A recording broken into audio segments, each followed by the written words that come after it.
cool. Let's turn this thing around, shall we? There we go.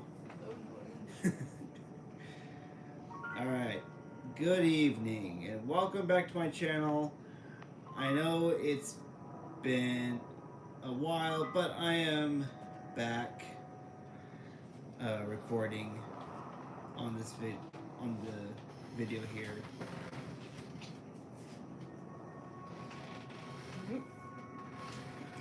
Okay. Sorry, y'all.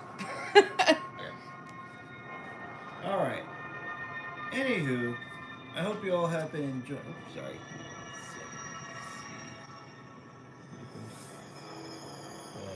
Oh, that's kind of cool. Okay, sorry. Read some new features on this thing. It's been a while. Anywho, welcome back to my channel. I am the Epileptic Explorer, and tonight we will continue our reading in Last Days by Adam Nevill. This is one of his novels that's of the horror genre. He has written another book called Ritual, which is also a film on Netflix. I'm hoping to get to that book eventually.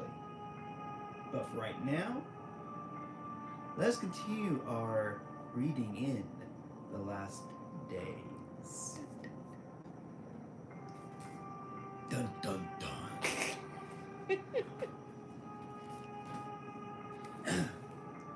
Chapter 25. Max tells me I am to instruct you about Nicholas Verhust and the Blood Friends, eh? Kyle took Dr. Peter G-Man's hand and shook it. He sent me to see some paintings. Peter frowned. In good time. Such things are not to be taken lightly. And then he relaxed again and smiled. Come, coffee? Or beer, maybe? Beer, I think. It's early. Peter grinned at him. Beer will be best.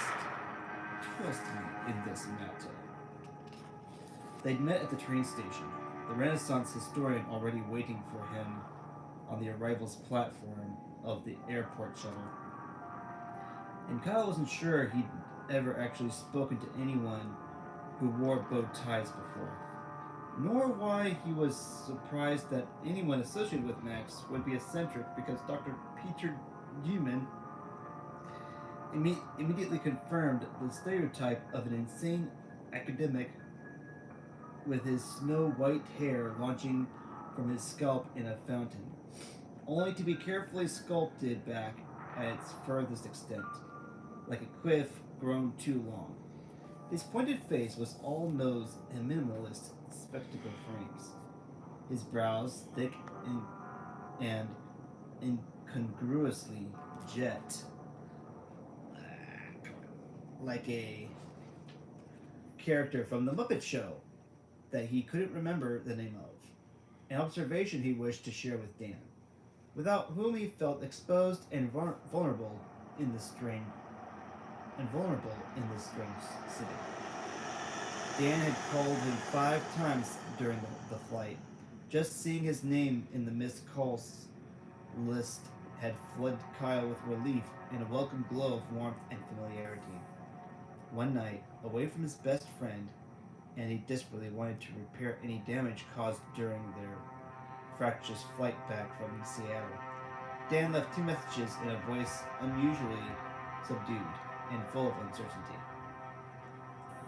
Mate, where are you? Call me.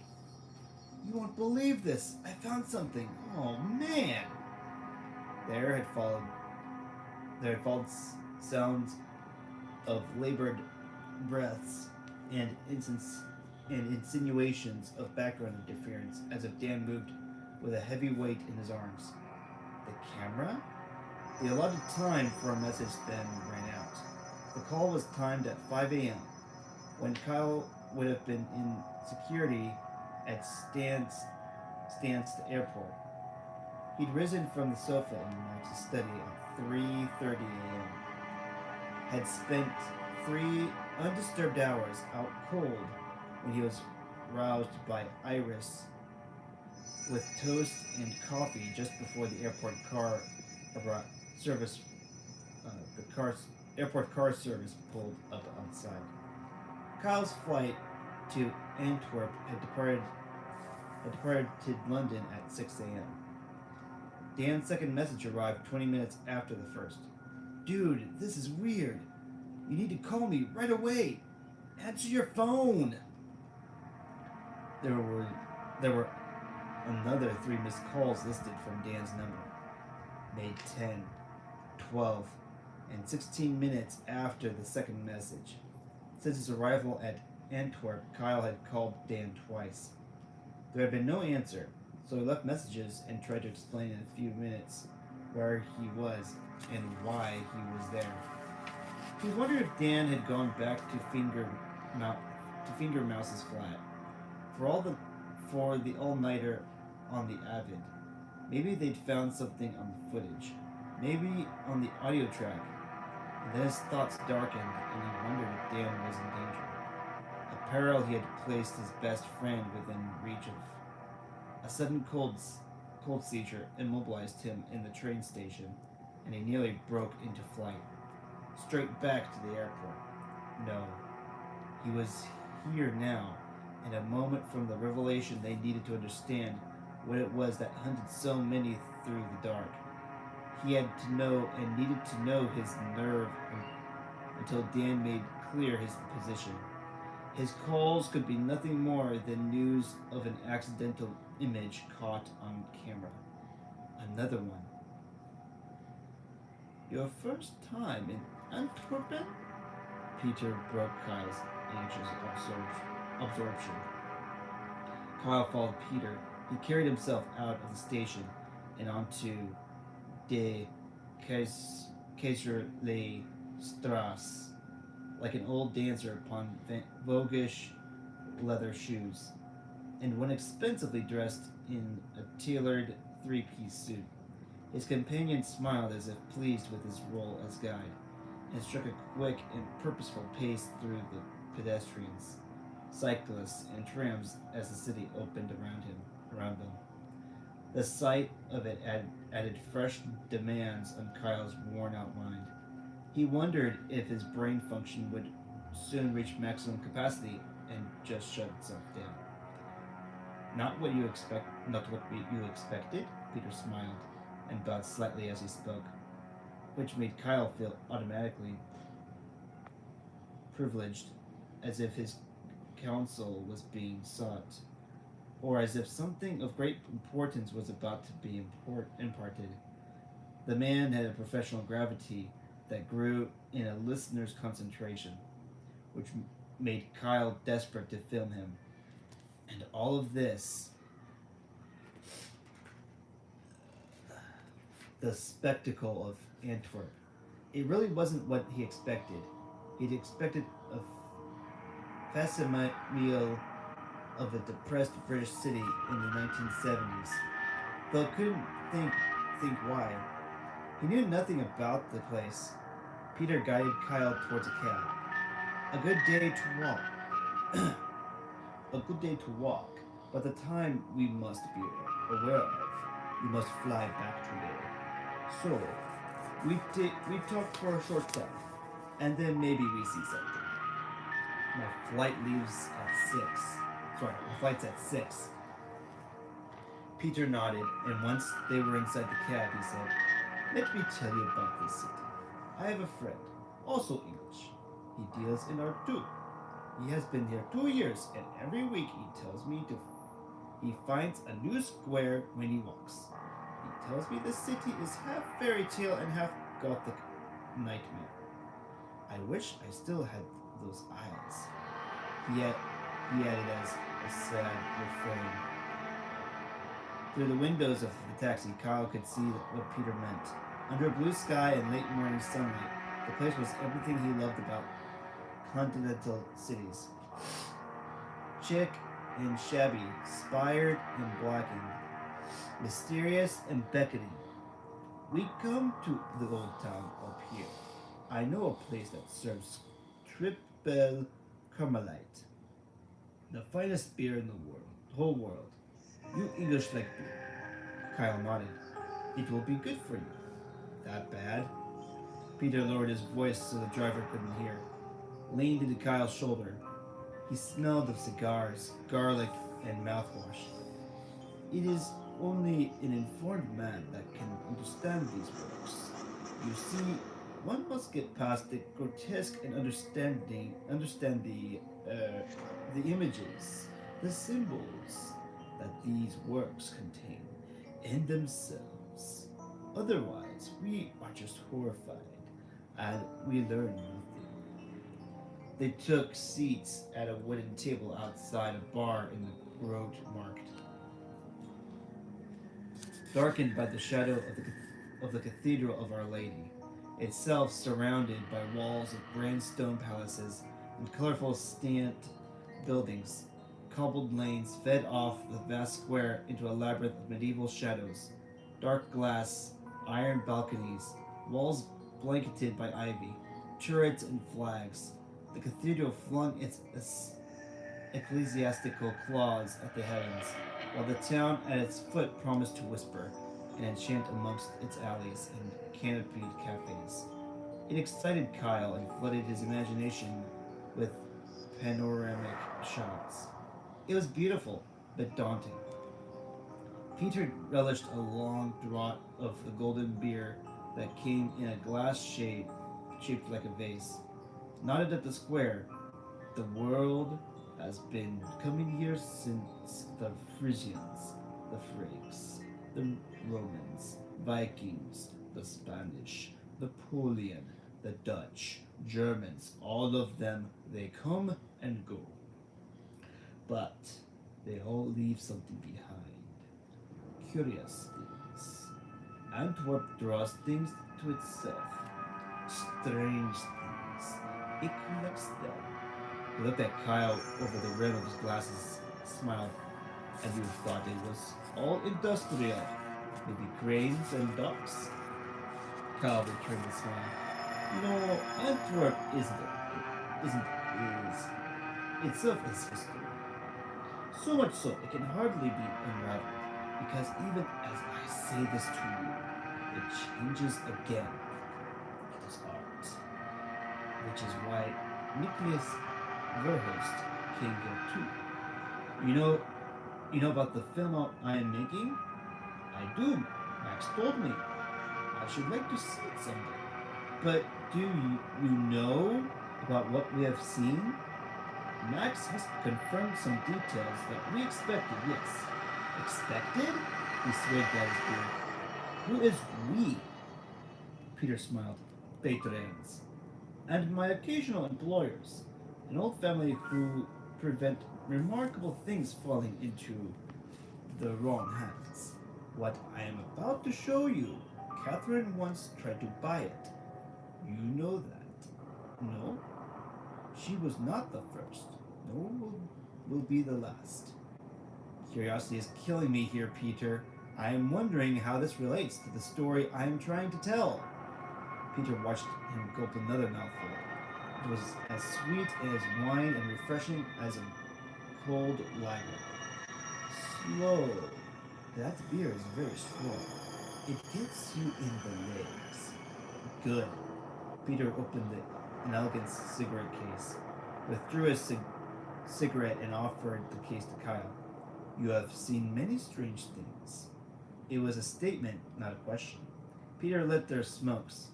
All who seek old friends find out things they wish they did not know. He let the thought and stand upright, like an eager waiter beside their table, looked about himself with an almost imperceptible turn of his head, like Nicholas Verhulst. He saw things, many things he wished he did not, and he painted them here.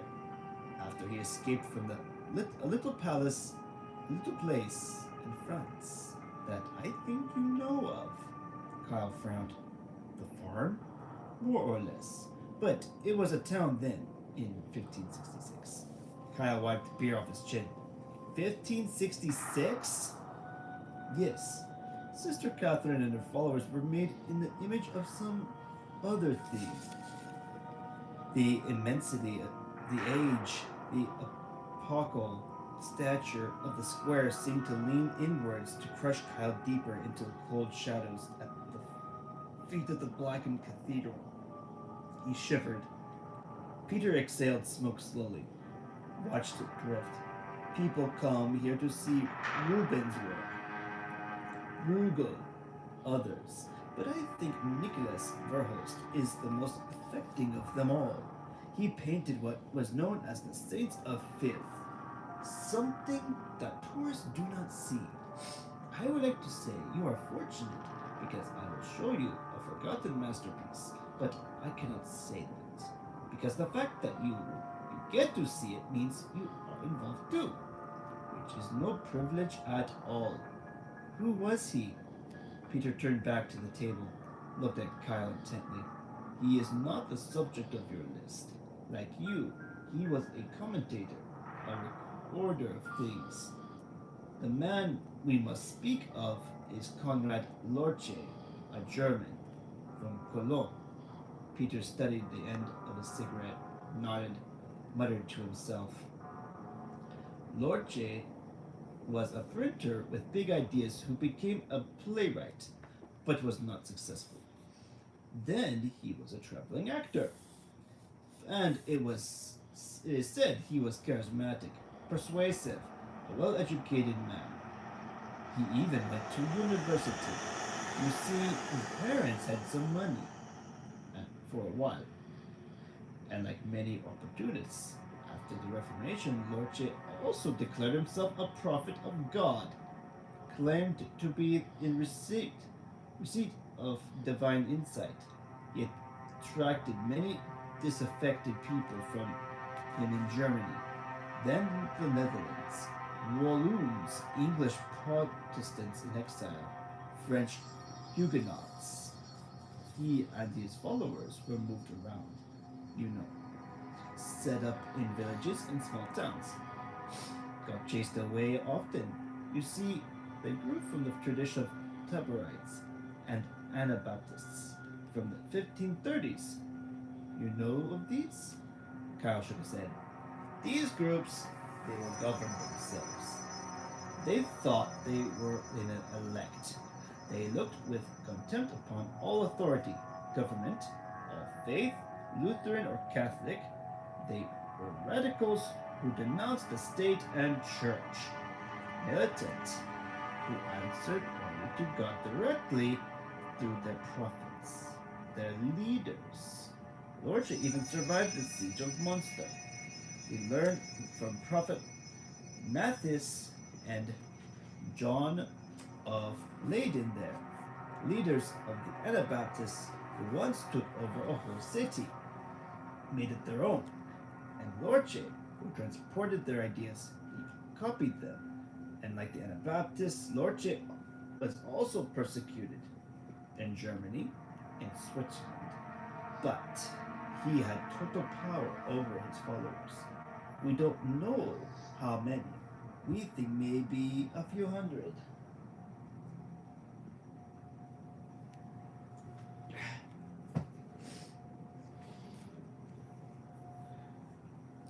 And eventually, Eve moved his operation south to Utrecht, Ghent, even London before the reign of Queen Mary.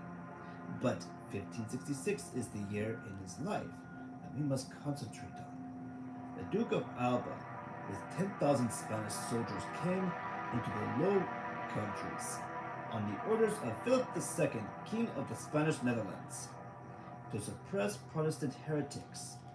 It was called the Edict of Blood, and Lorche and his blood friends were hunted again, so they went to France, where the Huguenots, or French Protestants, had much power at that time.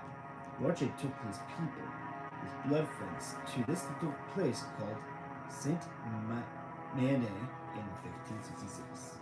He declared that he would walk no further, that he and his people were the last gathering of saints, and they came there to build a new Jerusalem.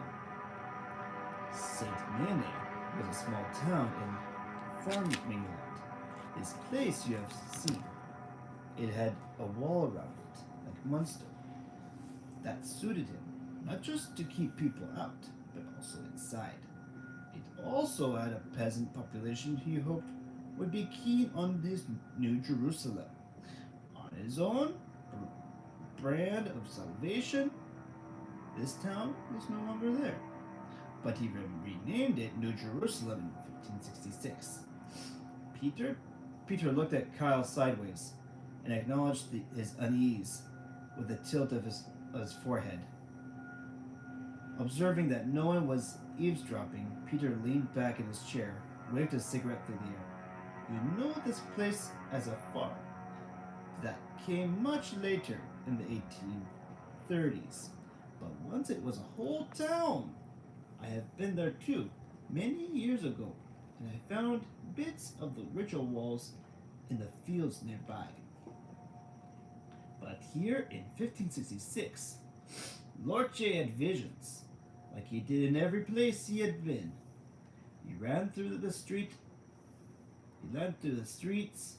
He frothed at the mouth. He spoke for God.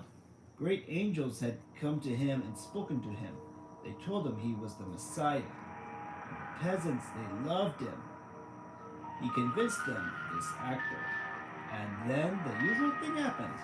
The Catholics were thrown out, as were the Protestants who didn't re-baptized in Lorche's faith. All the clergy too. Anyone who did not accept and obey the prophet was gone. The church was ransacked. He took control of the town. Total control. His followers had fought many sorties in the Low Countries, so they came here prepared for violence. Peter paused and closed his eyes in concentration, then sighed as if with impatience at himself. Lorche's blood friends even outlawed private property here in the New Jerusalem. Ownership of any possession was forbidden, even the ownership of food, the buying and selling of anything. No! Working for money, that too. Usury, landing, like communists. All worldly possessions were to be controlled by a depository like a bank, overseen by the prophet, Lorche, through whom God spoke. He spoke everything for himself, and next all activities were communal. Sleeping, eating, doors on buildings were taken away. Spiritual teaching, guidance, all public life was controlled by Lorche and his council of 7 elders. Kyle started in his seat. Peter peered at him intensely, but only with the one eye that rose above his spectacles. You see it, eh? The pattern forms already. Kyle swallowed the rest of the beer in his glass.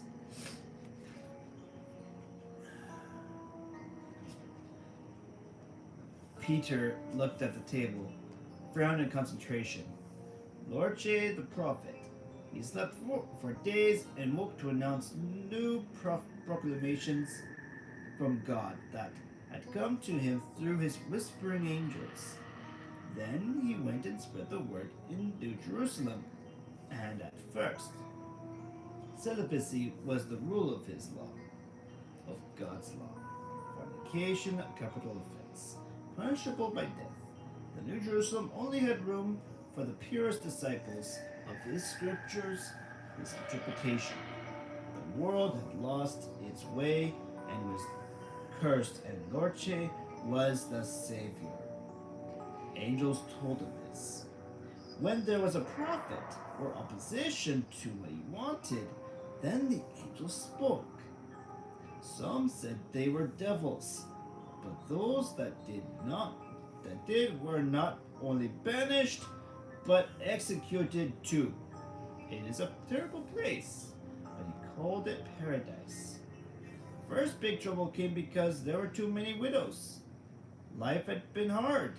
Their husbands had died in wars for sure. but mainly through banishments and executions ordered by the prophet. So he introduced polygamy. Lord J himself, he took the three youngest and most beautiful girls in the town as brides. Lord J even had an accession. accession. He crowned himself the king of Israel, with all the world as his dominion.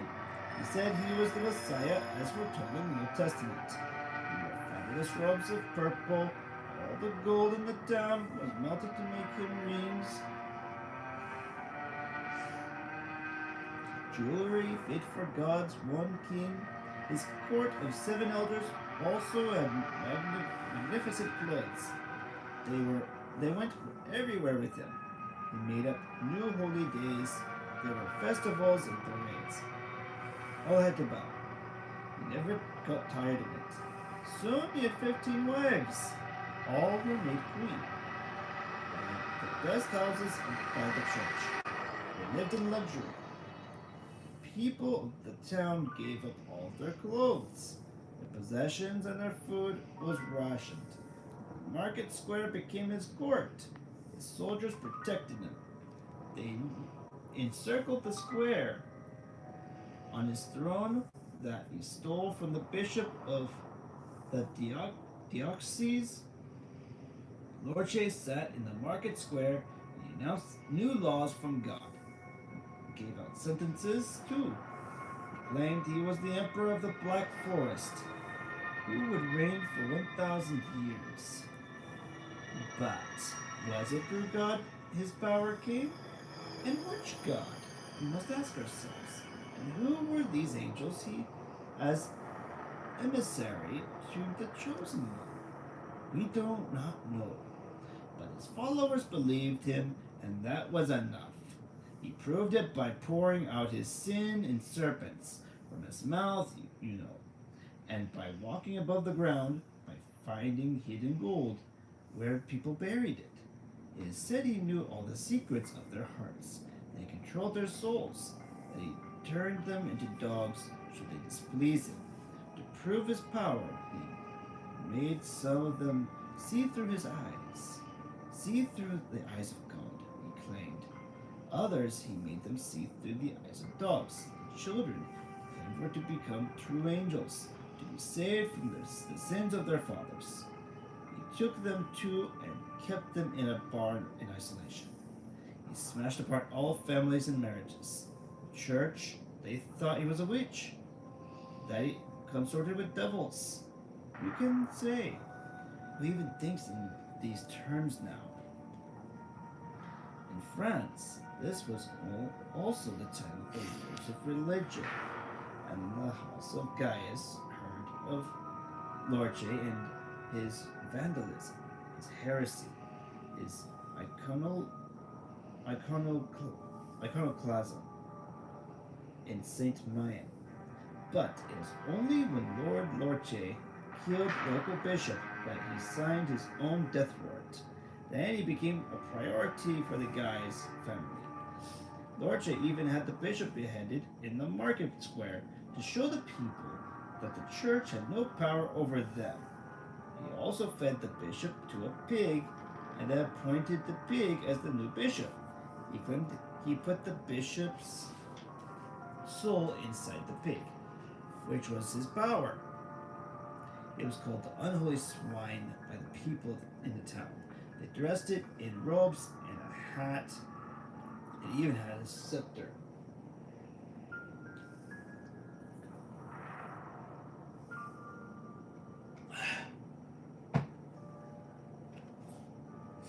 The house of Gaius was, of course, outraged, and so a small army of fanatical Catholics was sent to Saint Mayen, and they were horrified with what they saw there.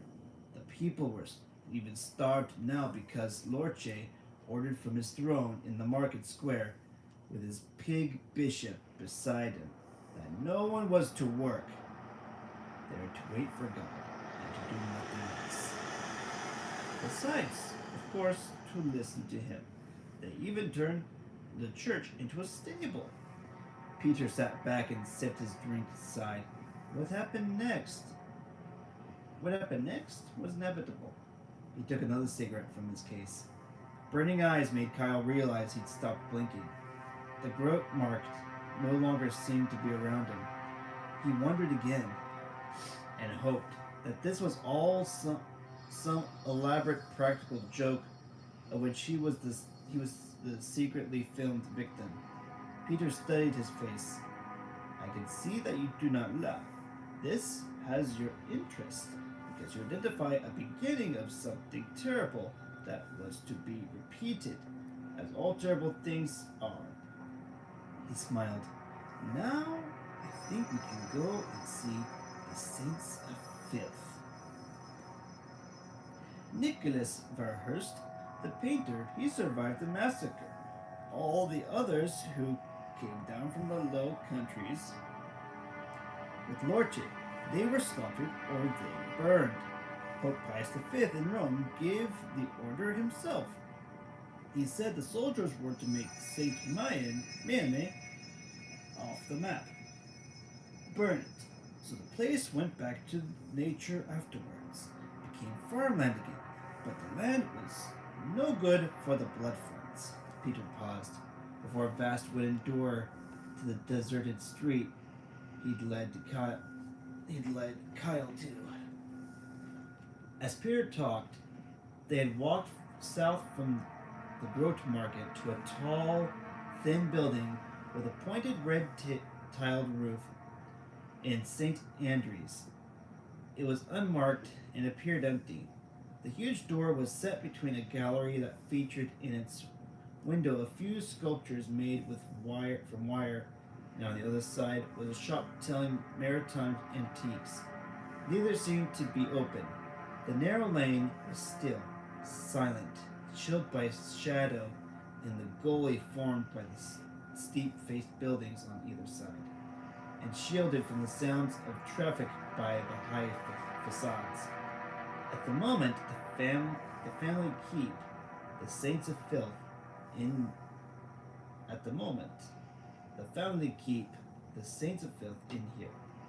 But it often moves. Peter placed both hands upon the ancient iron door handles. He smiled at Kyle, but not by itself. Kyle followed his guide into a narrow reception with plain white walls. It was an innocuous space, clean, lit with dawn light simulator bulbs. A smell of incense dominated.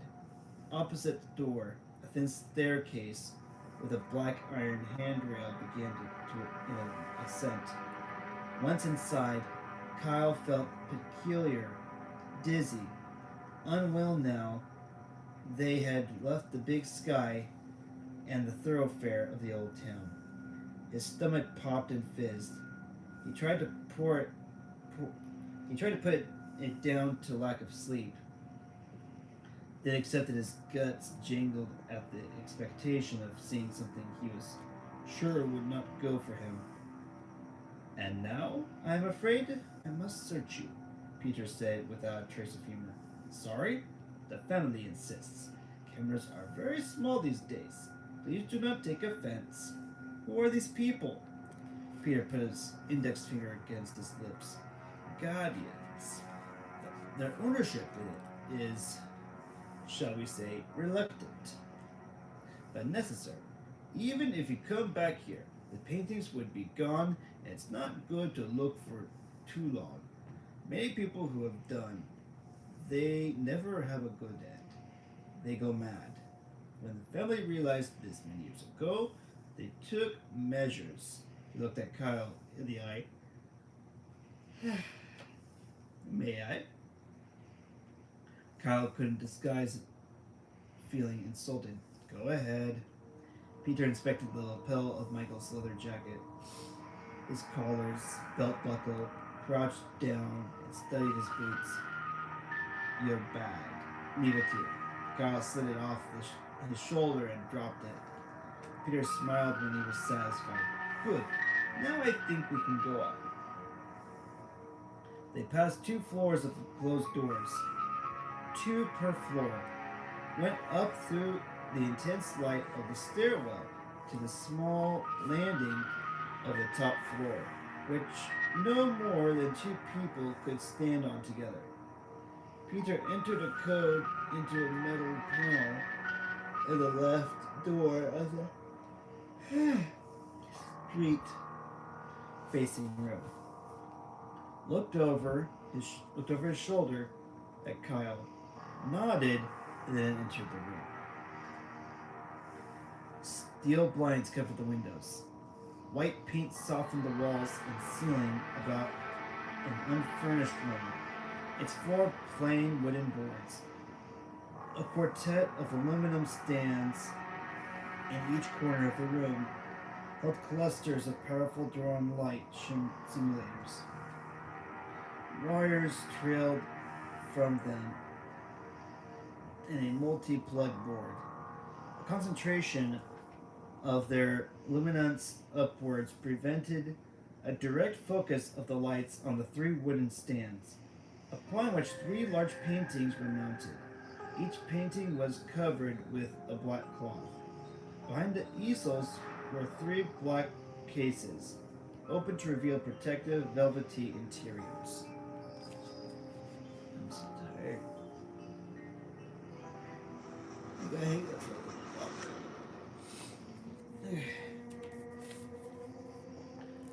Peter smiled. Go. Under their feet, the floorboards groaned. Here. He stopped Kyle from about 5 feet from the stands. Bush positioned himself between Kyle and the stands. Checked his watch. Look at the painting on the left. Do not look to your right until we are ready. I'll tell you when. Kyle nodded. The paintings were unveiled. Peter turned, then moved and stood beside Kyle and faced the triptych, the Saints of Filth. Kyle's eyes refused to stop flickering across all three paintings. Each canvas was at least 4 feet across, as many high, and all dark as if sooty. Within the shadowy smears, the only detail he took away were those of intense red fire in the first two frames, like occasional flames. The tone of the last picture was much lighter, the color of smoke.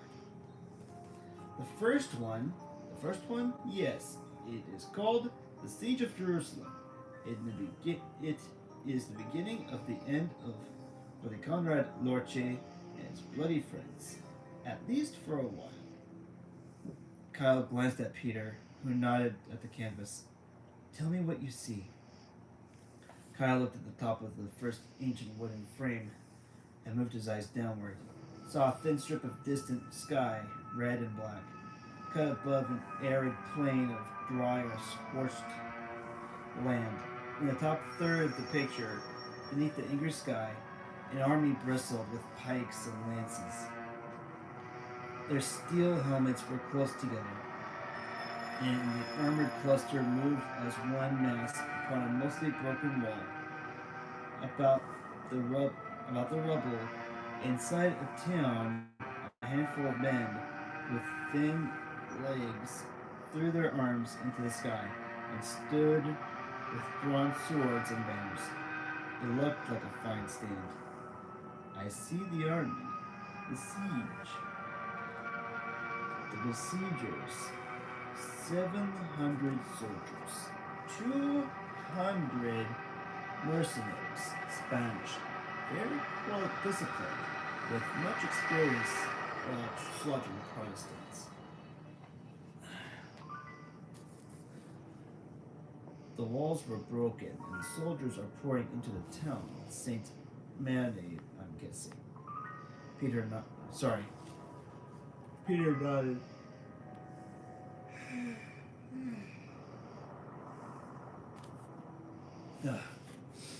Sorry. Oh, we are almost done with the chapter. I think there's a little longer. What are the people doing in the town? Horribly thin and miserable women wearing cloth caps and long gowns trailed bone-thin hounds about their skirts. All of the people's faces were depicted with hollow-eyed sockets. Mouths hung open and were dark inside. Round-headed children watched from the upper windows of the building. The only male figure he could see were at the collapsed walls. Only a few wore armor or clutched weapons hopelessly. Women threw buckets of dirty water at the fires that licked out of three visible windows. The women the women are putting out fires. Yes, and they also repaired the buildings and the walls at the night. The Catholic army fired cannon shot at them. The siege lasted 6 weeks. 6? The army built a trench.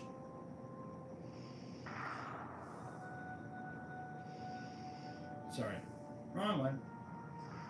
6?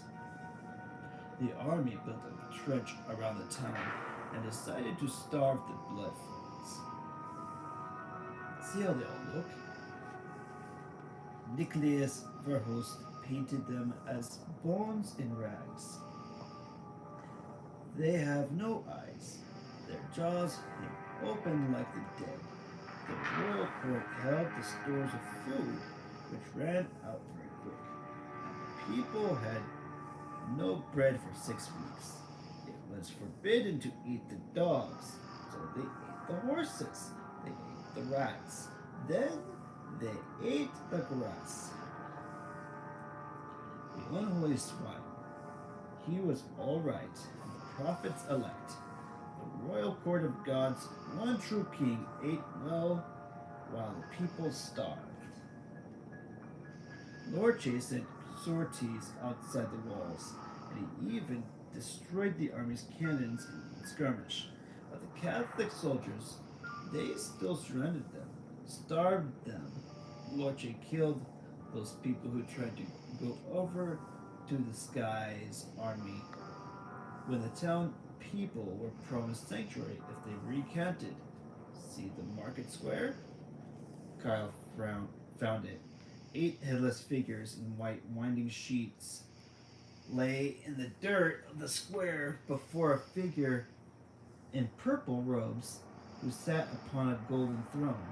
The seated figure looked up to heaven. Its face was greenish, its grin skeletally beatific.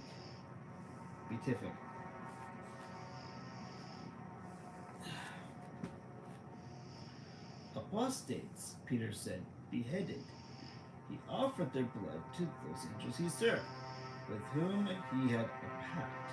You see, Lord Che? He looks to heaven, waits for the angels who guide him to save him, as he promised his followers. But the people have no food and little water. There's disease, and many bodies fill the houses. So, in the final days, Lord Che told them to drink the blood of Christ and eat the flesh of Christ.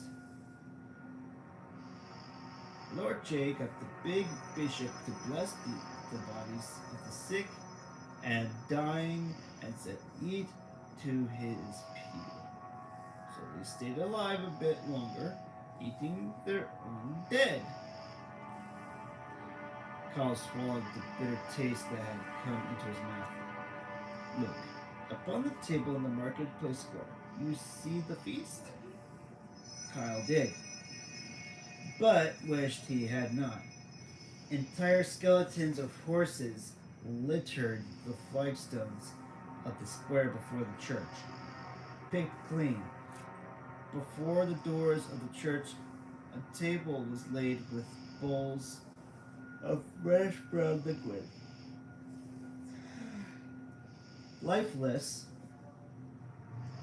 stick-like arms and legs were laid upon great steel platters. A scattering of empty coffins were built up in a pile beside the banqueting table.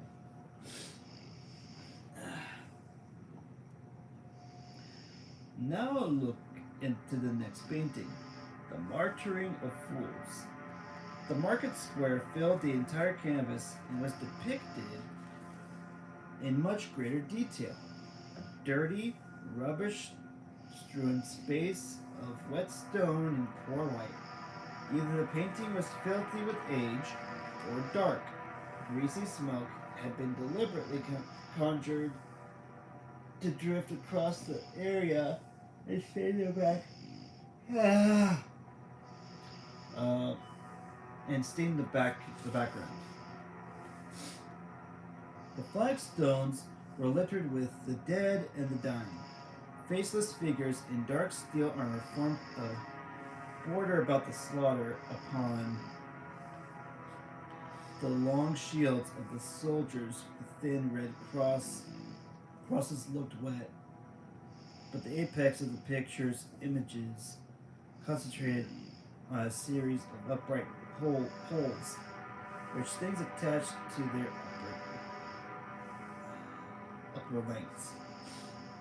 In the middle, upon the longest stave, you can see Lorche, the father of lies, around him. The seven. They were all stripped of their clothes.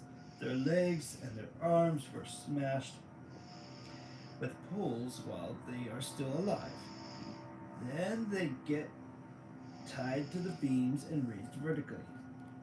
Slow fires of dung, tow, and pitch are built under their feet. Kyle felt unwell, lightheaded, and adjusted his feet. The floor of the room groaned beneath his boots. 9 thin black posts held dirty ruins of barely recognizable forms, engulfed in smoke. About the figures of the poles, others were strapped to wooden chairs with red fires beneath the seats. Yet more had been tried to and broken upon cartwheels, raised on thin poles. The agonies of the blood friends were captured with white twists of face and sinewy throat reaching upwards to escape the fumes. Every figure yearned for the boiling black day. 9. There are not 9 posts. Ay. Sorry, people, I'm hanging in there. I've got 5 pages left.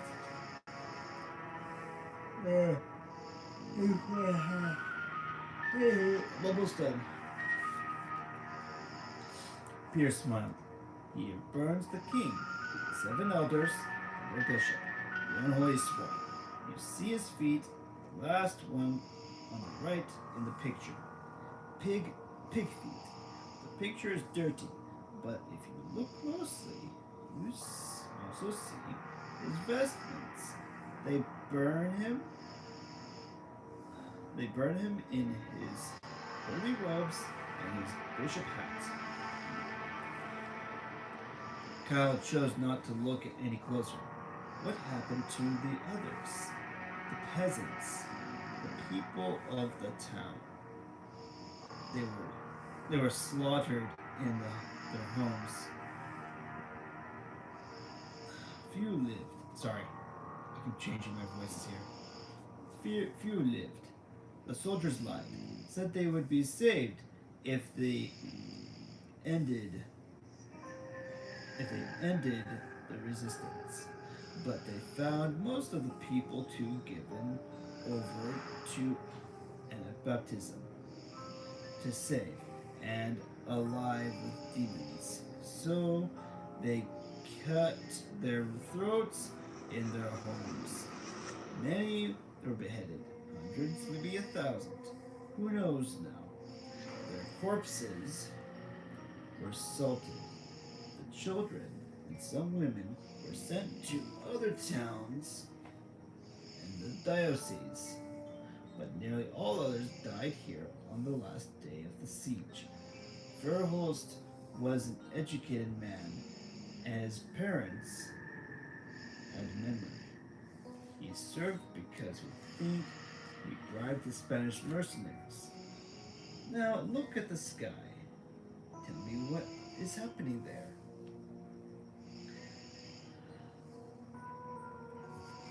Ugh.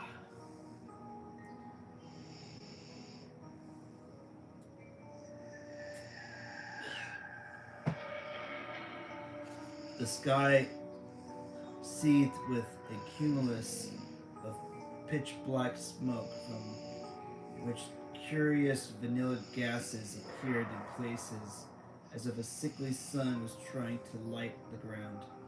A thin red fire glowed on the horizon. Kyle found his throat to be so dry he could barely speak.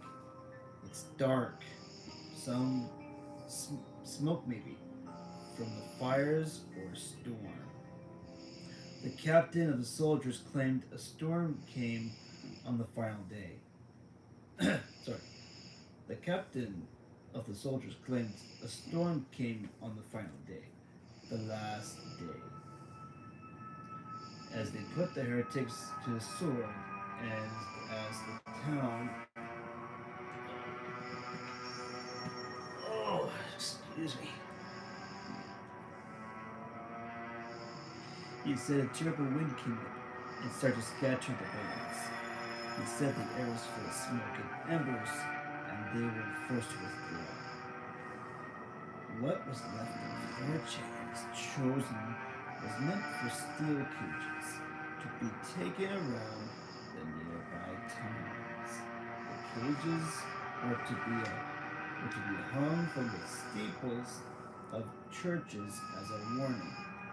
But the storm heat it spoiled that. Because when the wind blew in St. Mary on the last day, on the day of the false martyrs, the priest with the soldiers worse that they sorry, a priest with the soldiers wrote that the sky filled up with ash, then rained with black bones. All the soldiers ran when this appeared. Now look above the walls before the air is dark. What do you see? Birds. Peter nodded beside him. A score of black shapes, crows, seemed to hover lifelessly above the ruined walls. They'd been coming in for weeks now to eat the blessed dead. But on this day, they got this lost in the wind. It took them into the sky with the remains of Lorche and his disciples. Now we come to the end of Verhulst's triptych, The Kingdom of Fools. Rising to the upper margin of the gray charred sky in the third painting, a single figure immediately captured Kyle's attention. The unholy swine. The pig clutched a scepter in one uncomfortable prehensile trotter and a gilt-edged book in another trotter. But what was most unnerved him about the pig was its apparent glee at the elevation, and even levitation while seated in its throne. Up it went into the boiling maelstrom of the heavens. The air now depicted as an unpleasant, sulphurous yellow mist. The pig and its host rose above the just miniature detail of a blackened town, crowned with smoke at the feet of the peace. Up into the sky, the host of tormented and stricken martyrs writhed. Then wretched forms of at least a hundred human figurines. The ghastly sky filled 2/3 of the picture, with its tainted air seeming to, chur- to churn, circle, and put at the earth far below.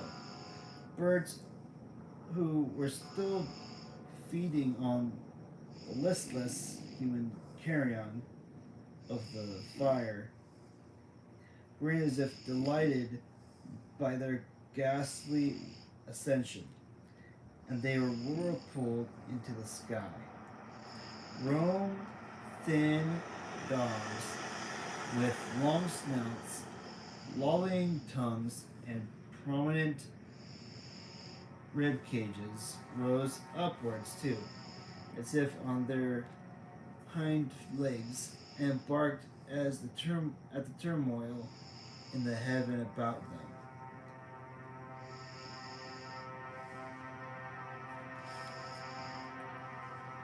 You see the unholy swine. Kyle did nothing that he did. He holds a book, the book of 100 chapters. It is Lurch's aerophonetic manifesto of the Blood Friends, a restaurant that defied him as immortal and who follow those who follow him as saints. Written was it?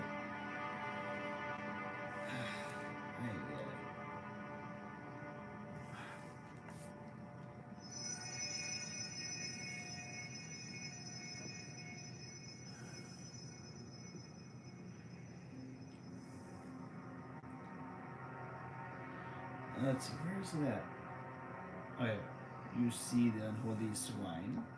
Kyle nodded that he did. He holds a book. The book of 100 chapters. It is Lord Chase hierophantic manifesto of the Blood Friends. A testament that defied him as immoral, immortal. We're not doing that right now.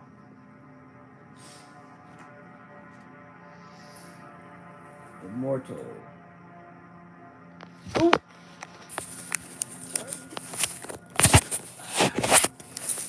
Sorry about that, guys. And those who follow him as saints. A written proclamation of their divinity. Sister Catherine wrote something similar, and just as badly. She said it was transcribed through her. Maybe this was one thing that she did not lie about. Now see the faces. Those around the pig are in better detail. Several of the faces were turned skywards in a mixture of wonderment and cruel leers. They think they are saved, but they are merely guests in they are merely guests that are cursed. Guests of those they served through Lord J. These angels, the blood friends, are consumed by the others the other by this other place. Their souls are devoured. They become one with their angels, their false gods. They mimic the expirations of the Christian saints and martyrs. But this is an inversion. Now look at the top section of the picture. The finalist's ascent into Hades. through the sky. The top third of the picture depicted a long, miserable stretch of what looked like a pale dirt. A short before a great body of lifeless water. A place positioned above the maelstrom of sky that the martyrs moved upwards through. We'll take 2 steps closer. Come. Kyle swallowed. Up here? The blood friends frolic like blasphemous angels above the world. Oh, sorry. Up here. The blood friends frolic like blasphemous angels above the world. They cavort with the pig and a pack of mad dogs who stand on their hind legs, all their tongues flap to suggest idiocy. They see their simple crowns. All of the bone-thin fingers were crowned like royalty. In the futureless, vacant space, the crowns were crudely made of wood. Sorry. Here, Verhost represents Lorche and the Seven as kings of emptiness, of vapors and foul gases. Their constituency is a pestilence of sinners executed and burned alive. A flock of dead birds who feasted upon carrion and dogs who have eaten diseased flesh. You can see the birds around the feet of the people. The birds too are bones. This is the paradise they were promised. The blood friends were even more wretchedly gaunt and spindly than they had been during the siege and the martyrdom. They didn't look like people anymore, but the depiction was accurate. Kyle knew where he had seen such things before.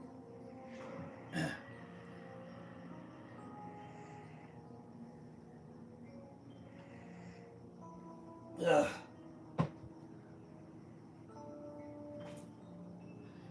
Instead of heavenly bodies, they now are caged within twisted demoniac forms. Human remains reshaped in the image of their masters. They can only masquerade as angels. They grin like fools upon the devastation wrought upon their earthly forms. You see? Clutched in their hands are rags and bones. They clutch at ruin, but prize the things they have seized as if they are made of gold and are encrusted with precious jewels. In the middle, you will see Lord J. He dances with the pig. Indeed, he did. The horrible prance of a skeletal man who wore a wooden crown about a pig with grotesque human features under a bishop's headdress made Kyle feel sick and nervous. They are no longer men. They are the cursed, devoured. Yet still they yearn for the light below that burns them. They wait here in the wasteland for a call from those old places where they were once strong, or from those who have come to adore them. Kyle turned away. The images had been seared into his memory. He knew he would revisit them often, and as he walked across the room towards the door, unaccompanied by Peter, who had remained behind to hastily throw back sheets over the stands. All Kyle could see were the thin, wretched faces of the blood friends in their kingdom of fools.